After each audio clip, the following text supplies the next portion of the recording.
కేసీఆర్ కాలిగోటికి కూడా సరిపోయే నాయకుడు ప్రతిపక్షాల్లో లేరని మంత్రి కేటీఆర్ అన్నారు.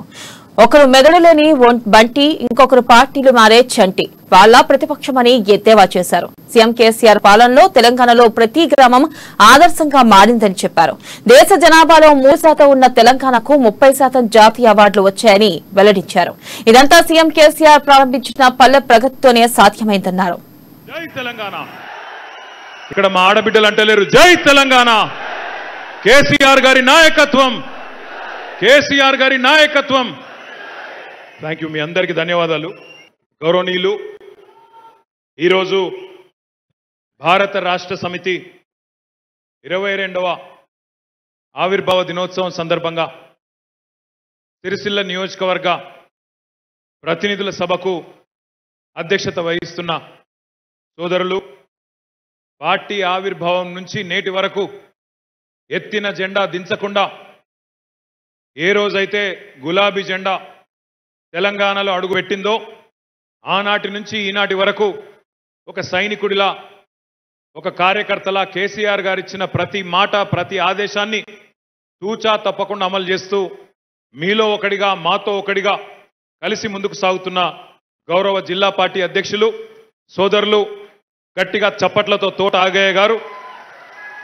ఫ్యూచర్ గురించి మాట్లాడుకునే ముందు గతంలో ఏం జరిగింది, వర్తమానంలో ఏం జరుగుతున్నది అని ఒకసారి ఆలోచన చేసినప్పుడు, బేరీజు వేసుకున్నప్పుడే ఎక్కడ మన ప్రయాణం ప్రారంభమైంది, ఎక్కడ దాకా వచ్చినాం, అల్టిమేట్ మజిలీ ఏంది అని ఆలోచించుకున్నప్పుడే దానికి ఈ సందర్భానికి ఒక సార్థకత ఉంటుంది.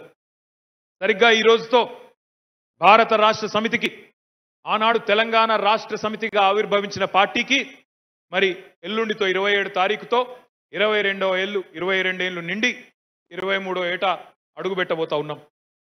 సరిగ్గా 22 ఏళ్ల కిందట ఏప్రిల్ 27, 2001లో ఆనాడు పార్టీ జలదృశ్యంలో పెద్దలు ఆచార్య కొండా లక్ష్మణ్ బాపూజీ గారు ఆనాడు మన ముఖ్యమంత్రి పెద్దలు కేసీఆర్ గారికి, మన పార్టీ అధ్యక్షుల వారికి ఆశ్రయం ఇచ్చి, నువ్వు ఇక్కడి నుంచి నడుపు తమ్ముడు, నీకు అండగా నేనున్నాను, మా ఆశీర్వాదం నీకు ఎప్పటికీ ఉంటుందని చెప్పి ఆనాడు జలదృశ్యంలో ఆశీర్వాదం ఇస్తే, ఆ రోజు జలదృశ్యంలో పార్టీ పురుడు పోసుకున్నది.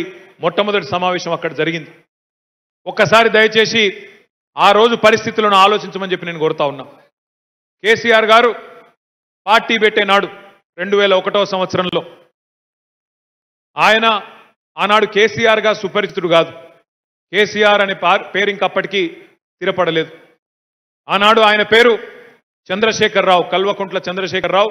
సిద్దిపేట ఎమ్మెల్యేగా, రాష్ట్రంలో మంత్రిగా, డిప్యూటీ స్పీకర్గా కొన్ని పదవులు చేసిన వ్యక్తిగా మెదక్ జిల్లా కాడికి బాగా తెలుసు, రాష్ట్రంలో కూడా చాలా మందికి తెలుసు, కానీ అంత పాపులర్ కాదు. కానీ ఏ రోజైతే తెలంగాణ ఉద్యమాన్ని ఖచ్చితంగా ముందుకు తీసుకొని పోవాలి, తెలంగాణ రాష్ట్రం సిద్ధిస్తేనే ఈ ప్రాంతంలోని యువకుల ఆకాంక్షలు కానీ, రైతుల ఆకాంక్షలు కానీ, రైతుల కోరికలు కానీ, ఈ రాష్ట్రంలోని పేద వర్గాల మరి కోరికలు కానీ, వారి ఆశయాలు కానీ నెరవేరుతాయని చెప్పి సంకల్పం చేసి కేసీఆర్ గారు ఆనాడు బయలుదేరినరో, ఆనాటి పరిస్థితి ఏంది అంటే,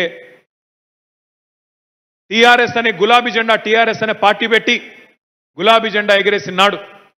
ఆయన ఒక సినిమా యాక్టర్ కాదు, ఆయన ఏమి సినిమాల్లో సుప్రసిద్ధ నటుడు కాదు, సినిమా యాక్టర్ కాదు, పెద్ద భయంకరమైన గ్లామర్తో 100 సినిమాలు చేసి మరి విపరీతమైన అభిమానులను సంపాదించుకున్న నాయకుడు కాదు.